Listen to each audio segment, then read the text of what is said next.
Hey everyone, it's Nick from Designwell, and we're back with another episode of the Designwell podcast. For a while, wellness facilities had a very consistent through line when it came to their designs. From yoga studios to acupuncture, the spaces that were meant to set us at ease always seemed to come with warm neutrals, minimalist aesthetics, nothing to really risk crowding the mind when we're relaxing. However, my guest today has taken that concept of a traditional wellness experience and flipped it on its head. Instead of quiet neutrals, it's bold, earthy colors.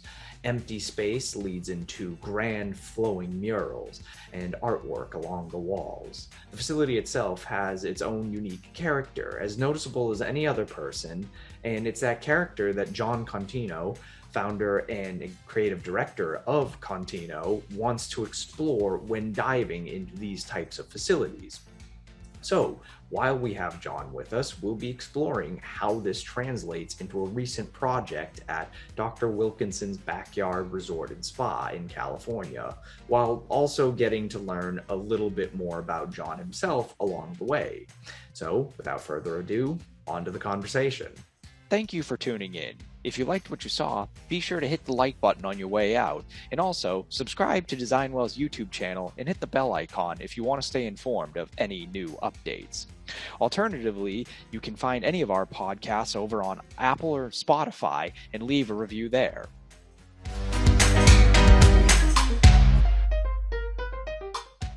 Jon, thank you for coming out today. Before we get started, why don't you introduce yourself and give us a little backstory on you and your firm? Yeah, sure. Thanks for having me, Nicholas. I'm a designer, creative director from New York, and I run an agency called Contino. And we're mostly a branding agency, but we do work on campaigns and stuff like that too, and kind of all over the board from small to big.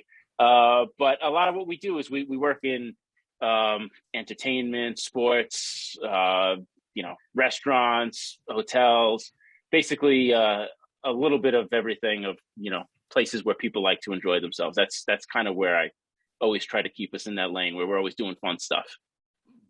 Yeah. So what first got you guys introduced into sort of the wellness hospitality aspect? Well, it was actually pretty interesting. So we did the branding for the Independent Lodging Congress out of Philly. And what that is it's basically a conference and an organization that gets together restaurateurs, hotel, anyone who's doing kind of like this, what's the word? Blanking, you know what I'm talking about. Hospitality. But there we go. The second you threw it off to me, I was just like, oh God, no. I love when that happens. I'm right about to say something, I forget the word. So yeah, it's a hospitality conference essentially. So we worked with them, and they actually recommended us to the people who were reopening Dr. Wilkinson's out in California. And it was, I think it might have been maybe like only the first or second time we really worked in kind of like the wellness space. In terms of kind of like, giving advice here and there to other companies that were doing it, that kind of comes with the territory. But to like really dive fully in, it was the first time we really got a chance to go all in on something that was very, very, heavily focused on wellness. Okay. So was the opportunity to go all in, as you say, what really like drew you guys into the project? Yeah. And I mean, just particularly for me, like I've done plenty of lectures and stuff at conferences where I've spoken about kind of like mental health and kind of like trying to, keep your brain straight, especially during like these crazy times. Like, but this is all pre-pandemic too, and so like I can only imagine now. But having that kind of opportunity to work in that space was really exciting for me. So I forced us right into that. So as soon as the opportunity popped up, we jumped on it. Yeah, my first introduction to you guys was obviously from just kind of talking to you about Dr. Wilkinson's, and that in and of itself is kind of a very interesting project to look at, just because I feel like the hospitality space is this weird intersection of like so many different areas right now, where you have so many different, you have the wellness angle, obviously, hospitality. A lot of people are starting to pull from more residential design now. And then even on like another end of the spectrum, you have people pulling in from like healthcare design almost to sort of bring everything together. So I guess like before we really dive into it, I'd love to go over basically what your approach to Dr. Wilkinson's was, seeing as how you had like this full creative reign over it. Well, it was it's really interesting. Like we mentioned the pandemic briefly, but this whole project started before all that. So that was kind of the introduction. I think it was actually I had a trip out to Calistoga, where they're located, just like right around Napa Valley in California, and then a quick trip to Tampa, Florida for another client. And those were my last two trips, like literally like days before, all hell broke loose. So it was kind of like it was one of those things where, we were out there and it was just like, hey, this place is going to be fun. It's going to be casual. We're going to have all these great community spaces and where people can get together, and it's people who are already in Calistoga. It could be a destination. It could be all these different things. And when we started working with them, it had a very, very, very particular mindset. It was this place that's been around, for since, mid 1900s, true mid-century. It's been around since then. I think it was 52 maybe. And it's the idea to kind of like refresh it, revitalize it, and make it just like a really fun space. We had all these like quirky, goofy, like fun things that people could laugh about, and these games and stuff that people could play. And of course there would be the spa there as well. And it was just like going to be like this really fun, quirky experience. And then the pandemic hit, and you're a couple weeks in and it's not ending, and people are starting to change their mind about how they're approaching the world. And then everyone went remote, and everything just changed. So in the process of doing that, the company who was reopening it, they were thinking, what, maybe we have to rethink this as well. Maybe this is a good opportunity. Maybe it's a sign for us to say, we have to focus a little bit more on kind of like the wellness and being happy, and kind of like, appreciating, more of what you have, and less of kind of like this like really loose, party type of vibe. More of just kind of like taking care of yourself, enjoying yourself, just kind of really settling in, and just taking some time to kind of like make sure that your mental health and your physical health and everything is just kind of aligned, so that when you're there, you can just truly relax. And that was a big shift. And that's kind of, that was like the whole first few months of the project, was basically just shifting gears, and then having to re-understand this like a world. I mean, it's literally like, hey, let's open up a hotel here on Earth, and then wait, we're switching to Mars. And it's just like, you have to like you have to totally shift gears and just like readjust the whole plan. That's the whole beginning of that project, is that's where it started. That's really incredible to kind of like hear that, though, especially considering from what I've seen from a lot of wellness design nowadays, where there's like this one organization that I follow, the Global Wellness Institute, that like put out their list of trends recently. And, two of the big main trends that they see on for wellness design is this idea of, number one, like introspective journeys. That's a big thing for a lot of people nowadays. And two, interestingly enough, as it pertains to Dr. Wilkinson's, just like this sort of, they termed it dirty wellness, but it's this idea of reconnecting with the earth in a very physical way in some respect. And so it's very interesting that, like, all of this played out, and now all of a sudden we have like these people that are really getting into these aspects of wellness. Well, it's interesting you bring that up too, because when we were doing kind of like the fun version, there was still like, Dr. Wilkinson's is famous for their mud baths. So we still had a lot of like that grittiness in there, but it was done in a very different way. It was a lot more like it was, I mean, it was goofy, but like in a fun, like relaxing kind of way. But then when we kind of shifted gears, we went away from kind of like the funniness of it, and we leaned more into kind of the naturalness of it, of kind of like, when you think about people talking about relaxing, you think about picnics, you think about going to the beach, you think about going on hikes, you think, all these things that people do to relax. It's always kind of removing themselves from society a bit and getting back into nature and feeling the wind, feeling the leaves, feeling the grass, feeling the dirt and the sand and all those things, that the textural qualities of what nature actually provides. So that's what we started leaning into, was just kind of like the coloring of the mud and the warmness of the mineral springs that they use in their pools even. So thinking about heat and warmth and texture and grit and smoothness and all these things, and the way that they kind of contrast one another, to us was kind of like the key into that new world that we had to redevelop for Dr. Wilkinson's. And that was a big part of it. And that's, instead of being kind of like, this, generic spa where everything's white and everything's, kind of like pristine and clean, like a hospital setting almost, we leaned more into warmth and to, like these like comforting tones, where it's like there's pinks and there's browns and there's greens and, little hints of oranges and things like that, where it feels a little bit more like you can reach and touch and you can feel the gravel and all that kind of stuff. Very textural, very kind of like, tangible. That's we wanted it to have a tangible quality to it. Yeah, I like that you brought up the idea of contrast, because I feel as though, like, even just from a wellness perspective, contrasts are always this element that they're almost integral for use in spas, especially when you're talking about like temperature as an element. Because I know in a lot of cases, I was actually just recently talking to somebody about hydrotherapy, which is like a big thing that's used in a lot of spas.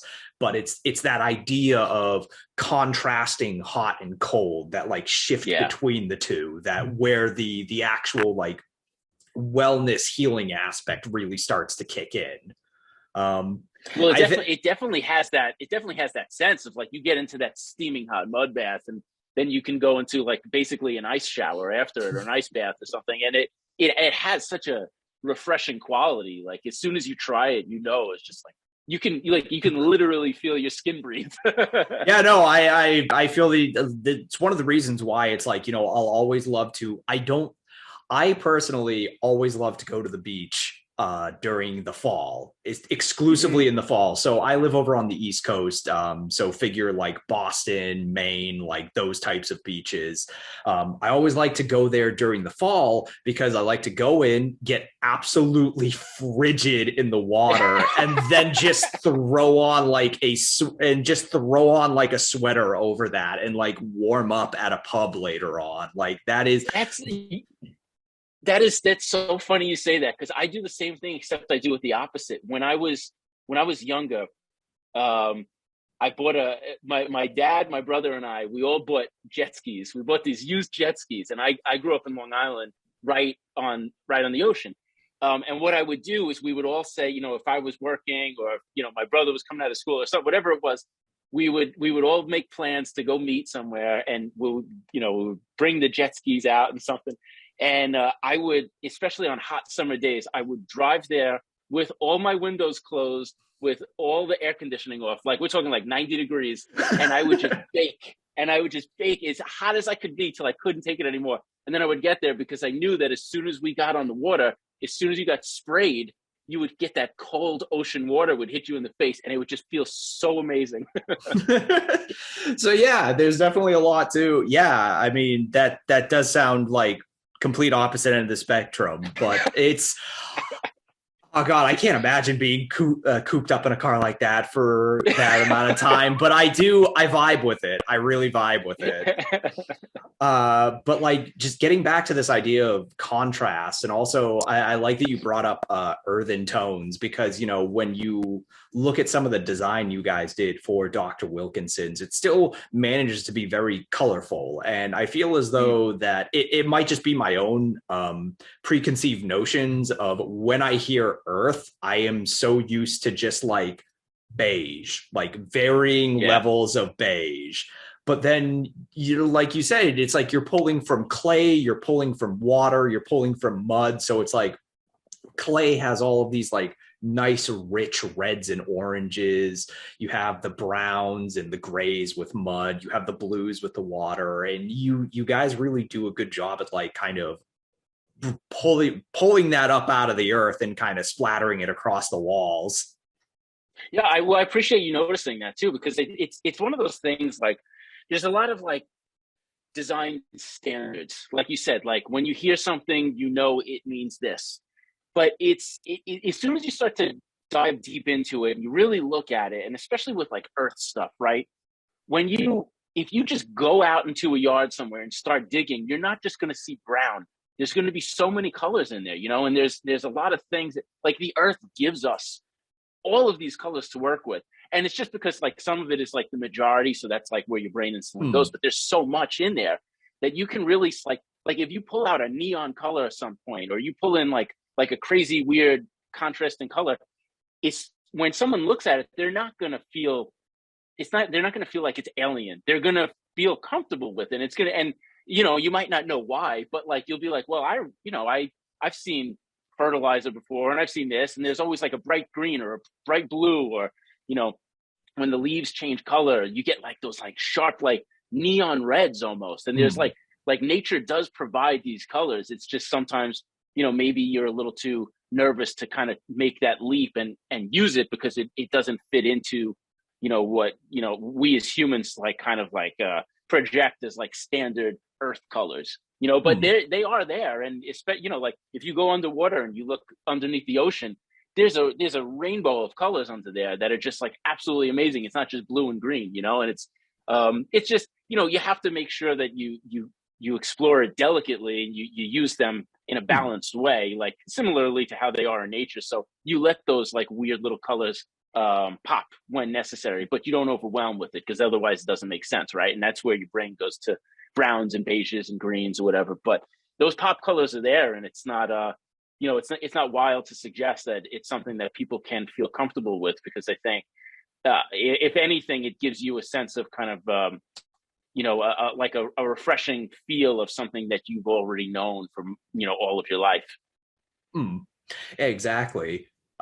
So like before, I guess moving on, I wanted to talk about the fact that I did want to eventually touch upon the fact that you guys also did you guys didn't just do like the design around the property, but you also worked on the rebranding for the property as well. And I feel like that was kind of, I feel like that had to have been a perfect storm for you guys, because, in shaping, because usually the brand is what defines the space in a way. And so since you're working on both of those two at the same time, did you feel that gave you a lot of freedom in the design of the space? Yeah, if you can kind of set up visual cues and tie everything together in such a way that it feels, uniform. Like you want this to feel like it's a natural entity that exists. You don't really want it to feel like it's like these like building blocks that I took one from here and I took one from here and I took one. Like you just want it to feel like it's its natural own organic being that just kind of like flows with itself. So like the wall colors should match the colors in the stationery, and the t-shirts in the retail portion should match the glasses or the signage in the parking lot. Like, all those kinds of things I think really help to bring something together in such a way that when you get there, it's not even jarring. It just feels like you're in just this natural environment that's supposed to be. Now, I also love the fact that your team comes from such an eclectic background. That's probably a little bit because, like, you have so many different people with so many different viewpoints that I feel like it's almost like I feel like firms like that are almost designed to break the mold of most concepts in a way. So I wanted to ask, did you get to experiment a lot while you were on the project, as far as like totally. testing out new ideas? 100%, and that was really great. So, Charters is the company that rebranded and refreshed Dr. Wilkinson's. They were awesome. They were absolutely awesome. They were really great about letting us just like explore a bunch of things. And it was so funny. They joked early on because we had, I don't know, there was like maybe 8, sometimes 9 or 10 people from their side that would hop on a call with us to go through everything. And they would joke like, good luck, like there's a lot of people that have opinions. But they were super collaborative, and they were really open to all different types of ideas. And if I had a wild idea that I wanted to throw out in the middle of a call, they would listen, and it would be really pleasant to have a partner in that situation, like actually like let us explore all these different types of things. So we were able to experiment. We were able to kind of like try different things. We were able to like do some really weird stuff too that, other corporate partners would be like, why would you ever do that? But they were just like, yeah, let's try it. Why not? And I think that openness and the way that they kind of approached it from a more kind of like, obviously it's still a business, but they were willing to bend the rules a lot. To be able to do that was a lot. It was very comforting for us because it allowed us to know that we could try to do something different and not feel like we were going to get chastised for it, which a lot of, big time corporate stuff. If you try something different, you get slapped on the wrist immediately. You can't do that. That's not part of this. You can't do this. It doesn't speak, it doesn't speak to our brand, blah, blah, blah, blah, blah. But like we were rewriting the brand story, and we were doing all that, and we were doing it together, and we were having fun, and they were having fun. And it was, it was the perfect storm to be able to tell that story in an interesting and fun and, casual human to human type of way. So I guess, talking about that, what were some of the ways in which you wanted to rethink wellness design for the place? Because I know we kind of talked about it, mentioned it very briefly earlier on about the, the traditional kind of way you design a wellness space. What were some of the ways that your team wanted to sort of rethink the way that's done? Well, a lot of it kind of really goes into the stuff that we kind of talked about a little bit already, was like, first of all, making sure that we didn't just look like a hospital, which even though some of these spas are absolutely beautiful, it's still a lot of times stark white, minimalism, cold. You're kind of in this like, open space that has no real definition or no opinion on anything. And it's kind of up to you to kind of experience it how you want. The only problem is with a space like that is it can be very lonely. With this, we wanted to go in the complete opposite direction of that. We wanted, even with the pandemic, we still wanted to design a place that felt like it had a nice communal effect to it. So even, in the spa, there's the hotel rooms, and then there's also the cottages too, kind of encircling the property. And right in the middle of the property is basically what we call the backyard. And in the backyard is also a restaurant. And it's basically, little takeout restaurant with seats and areas for games and things like that too. But in order to kind of go from place to place, you need to kind of experience all of that. You can't really kind of section yourself off into, this like random, cold, empty vault, like you need to kind of experience the whole thing.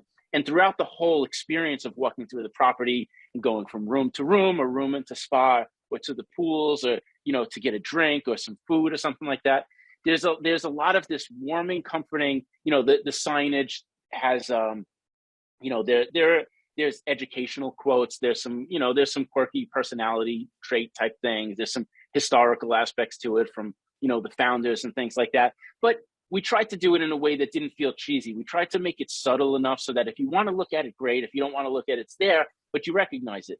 And then it also just kind of like allowing it to feel more like a lifestyle rather than just like a hotel or a business that you go and you pay for something. We wanted it to feel like if you bought a shirt or a robe or something like that, and it had the Dr. Wilkinson's logo on it, like we didn't want it to be like a t-shirt that you would get at like a 5K that you would run, where it's just like, here's just like a shirt. I'll wear it when I paint my house or my apartment or something like that. We wanted it to feel like everything that you did there was something that spoke to you in a way that felt that you could connect it to a part of your own personality, so that, if it's the t-shirt is printed on a, beautifully printed material. If it's a robe, the robe is super soft, a beach towel, all these different things. We wanted them to feel like something that people genuinely could love and could bring home, and they could bring a little piece of Dr. Wilkinson's back with them. So that experience of kind of the wellness, the community, mixing kind of like the quirky mud baths with like the really great cocktails, and the lawn games and all that stuff, being able to kind of like have a great experience and then take part of that home. Even stuff like we did like products where you could kind of like bring part of it back, like bath salts and all sorts of things like that, where you could bring it back and put it in your own tub and kind of enjoy a similar feeling. Like, we wanted people to really have a soothing experience, but to be able to bring it back and to talk about it in a way that's not necessarily sounds like a commercial to their friends. Just be like, hey, I did this really cool thing and I had so much fun and blah blah blah blah blah. Like not let it feel so markety. Like, we wanted it to just feel like, if you love it, you love it, and that's the end of it. And it's, if you want to talk about it, great, and if not, we hope you had a great time and you come back. But it just like a very natural, like, no forcing anything, just kind of like let it be, and that was kind of really the whole goal. And I think we did a good job of achieving that. And it's almost, I hate to say it because it was so terrible, but like that the whole pandemic thing allowed us, for this particular project at least, was to kind of like rethink like who we were and how people should maybe enjoy themselves, and how other ways to relax and to talk to each other about relaxing, and to be more open to letting yourself have time to heal from things, and a lot of that really went into it. And I hate to say that was kind of like a benefit, but out of all that suffering, this project was kind of cathartic for us, for them, hopefully for the people that go. And it was that was a big deal. I mean, for me personally, it was like to have that kind of experience and to think about that and to think about how to mentally kind of like reset and how could you do that? To me, it was a big deal. So kind of like it meant more to me, even personally, even working on it. Yeah, no, I really like the whole branding aspect of it, as you said, because for me personally, that feels like it's for me, I used to work in marketing a little bit, so I kind of understand like, the storytelling that you want to do with the branding and all that sort of stuff. And again, for me, branding almost feels like it's the lifestyle that you take home from the company, where it's all, I mean, I feel as though no matter what company you're talking about, if it's a company that has, consumers as kind of like the people that they're directly selling stuff to, there's always going to be that lifestyle aspect where it always plays into the lifestyle of these consumers. And one of the key elements of like building up this idea of sustainable wellness is, turning it into a lifestyle, so that people aren't just exclusively coming to these facilities to feel better about themselves. You don't want somebody to be miserable at home, go out to this facility, feel better while they're at the facility, and then go back to being miserable at home. You want them to go out to these facilities, say, wow, there's a different way I can do things, and then basically be like, yes, and you can bring this home with you. Right. It's like when someone says that they want to get in shape because they, I feel gross, I need to get in shape, and then go for a mile run and come home. You're not better. You have to change your mindset. Like this, so it's a whole process. Yeah. So I guess one of the things that I wanted to ask you, and this may be a little bit out of the blue, but when it comes to, if you had another opportunity to design like a wellness hospitality space, how how would you do it? What would your ideal way of doing it be? And it doesn't even have to be, we don't even have to get into specifics about it. It can just be talking about, you know, your general approach, your general philosophy, maybe even like some lessons learned working with previous projects.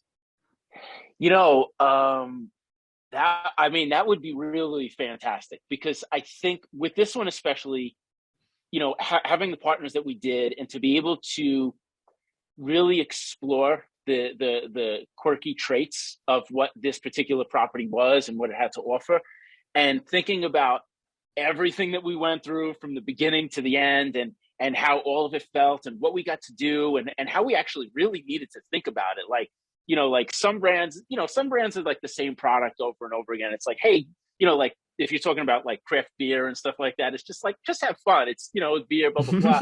But they, you know, like this was just like, it was definitely different in the sense that it was just like, it was the mud, and it was this, and it was, you know, like the history and the town and the way all the stuff integrated.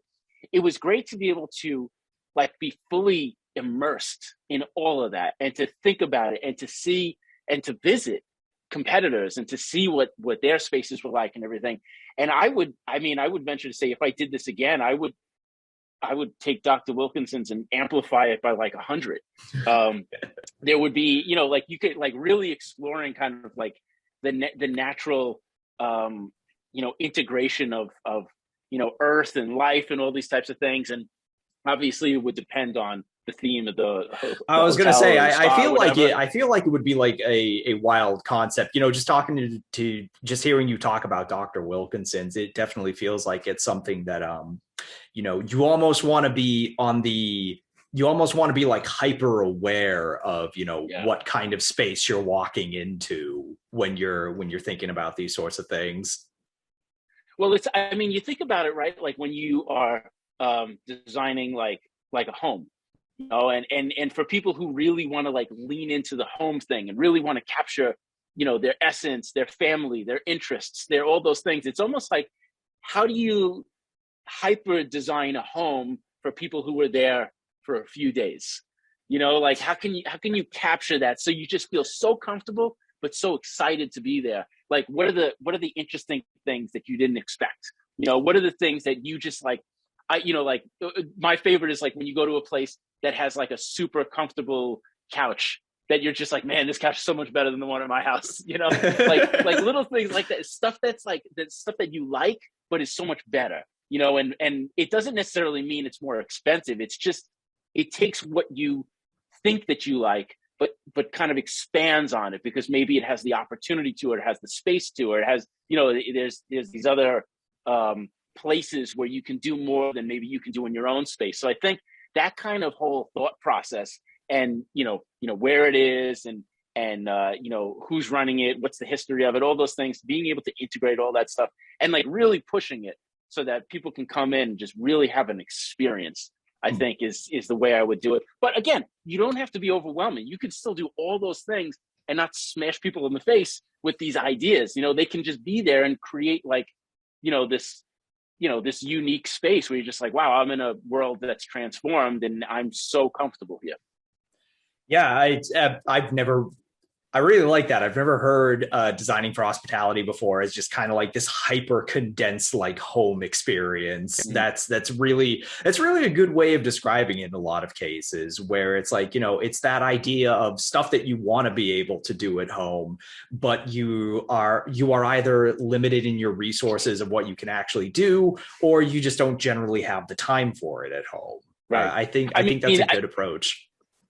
Think about the worst hotel or travel experiences you've ever had is when you go someplace that's so much worse than where you live.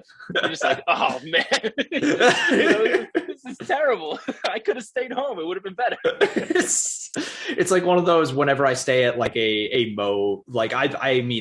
love to go hiking all the time. And so there have been more than a few times where it's like, I'll be driving 4 or 5 hours to get to a mountain, and I don't want to have that turn into like an all day sort of thing. So it's like I'll just rent out a motel for an evening so I can stay up there. But it is just a matter of like, that is the only time where I really don't care about like the quality of it. I just want something where I'm going to be able to go to sleep at night. But for these wellness hospitality experiences, as you say, it's like you want to go out there and you want something that is better than your home environment. Right. And at the very least, like it doesn't, again, like it doesn't necessarily have to come down to money. It has to come down to the focus, right? Like if you have kids and you want to go to a place to kind of like relax and, take a break from like the craziness of kids, like you want someplace that like clearly is catered to people who want to relax without having the reminder of like the chaos of what's at home when your kids are yelling and screaming or breaking things, spilling stuff, or doing whatever. And it could just be as simple as that. And I think and I say it for all design too, like it's not necessarily, you don't have to spend a lot to get better. You just have to think about it differently. And if you can think about it differently, you can solve the problems differently. And that's how you can find, a better and even maybe more creative solution. Now, I'm really glad that you brought that up, because when I was doing the research for this, I wrote it down somewhere on here, and I want to make sure that I get it right. But when I was doing the research on this, I was going through all of the different projects you guys have worked for on your site. And I was very curious to see, since you're a multidisciplinary design team, very curious to see like how you guys sort of categorize yourselves. And so one of the things that really stuck with me was saying that you're a team that specializes in getting into the heart and humanity of a project. And doesn't matter what project it is. It could be you're designing like, content for a brand, or you're going all out into architecture and interior designing. I have to imagine that translates to a lot of collaboration and conversation, not just between the members of your team, but the members of the teams that you're going to be working with on projects too. Yeah, I think, I attribute a lot of that to the fact that I'm self-taught, and I kind of just worked the hard way to get to where I'm at, and making mistake after mistake after mistake, like epic failure after epic failure, to the point where after a certain amount of time it became so normal feeling that it was just like, well, why don't I just say what I think, or why don't I just work the way I feel? And the people that we work with, whether it's clients or internally for our own team, they've all experienced things that way, and to certain extents.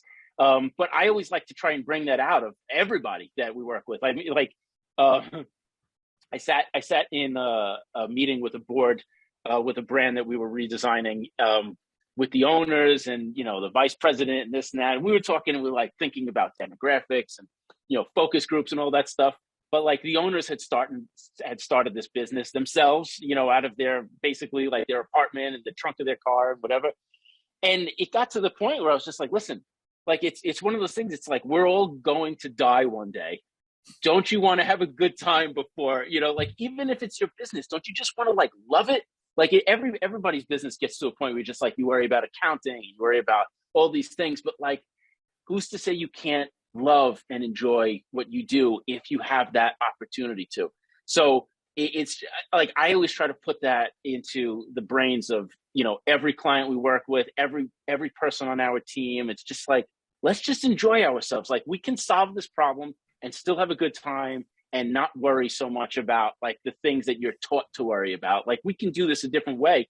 And I like to think that we're a pretty good model of proving that, where it's just like, just because there are rules out there doesn't mean we have to follow all those rules. We can still do things a different way, and people can still feel it, and it can still resonate with them, and they can identify with those things. And it's just, again, it's always about just like speaking human to human, not business to human. It's just like, We're all people. We've all experienced ups and downs. And I feel like that's how you can really tap into these things and really just kind of have, your consumers, your customers, your guests, whatever, really understand where you're coming from and feel comfortable there.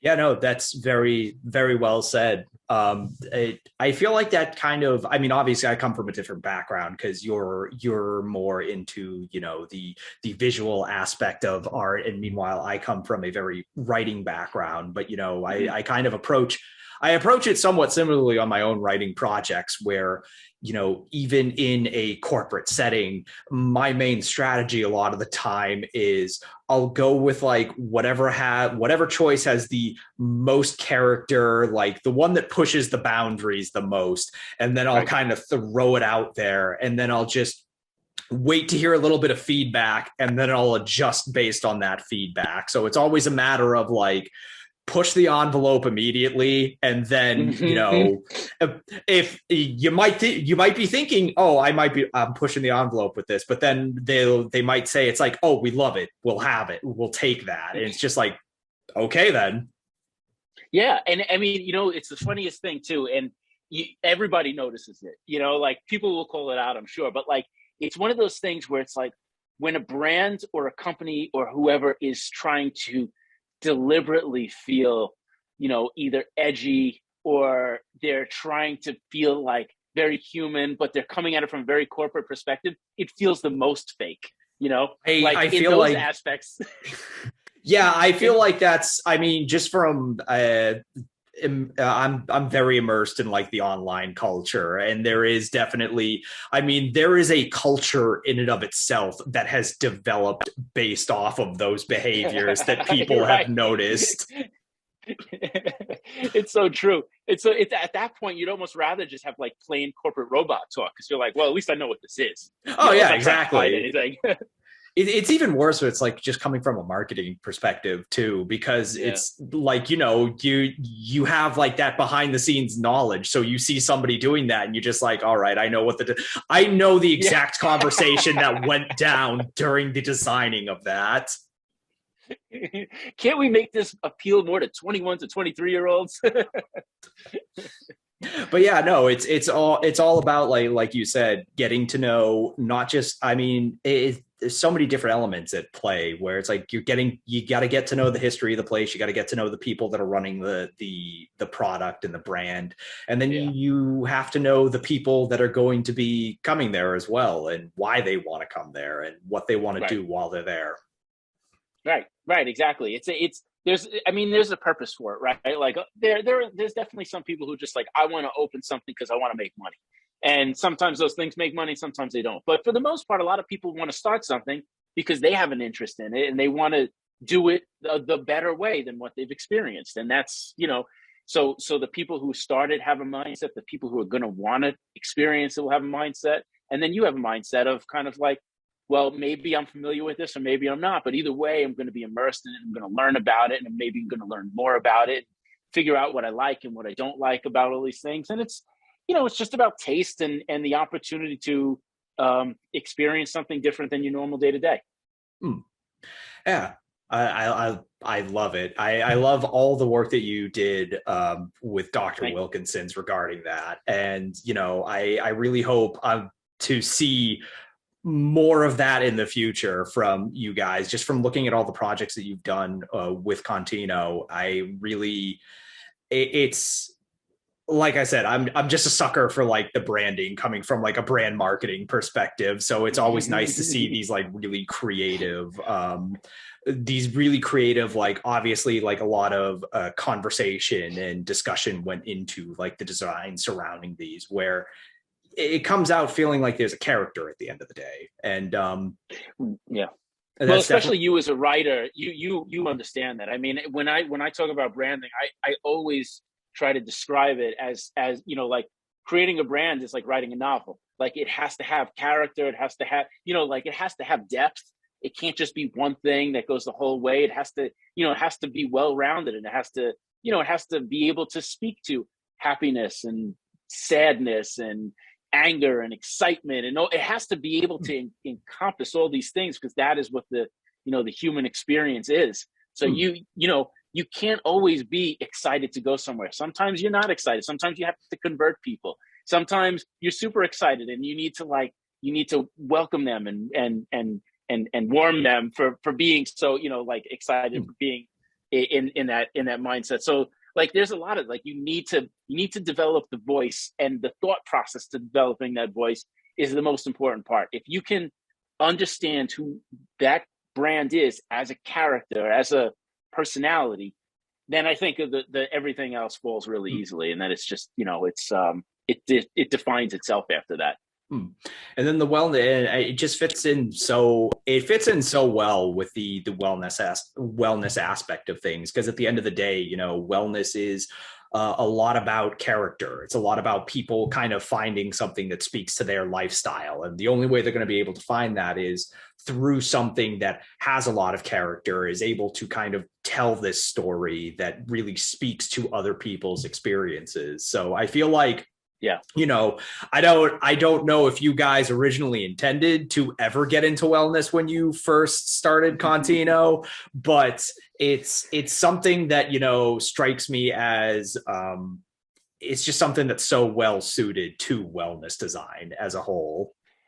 It's from where I first started to where we are now, it's definitely not something we ever intended.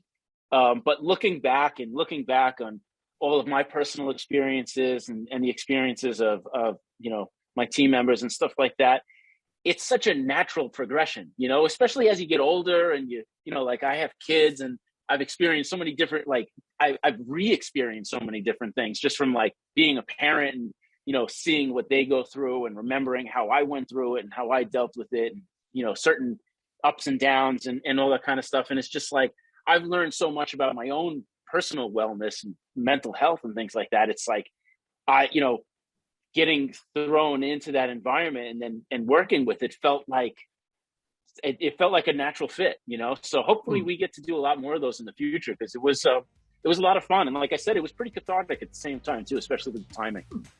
Yeah.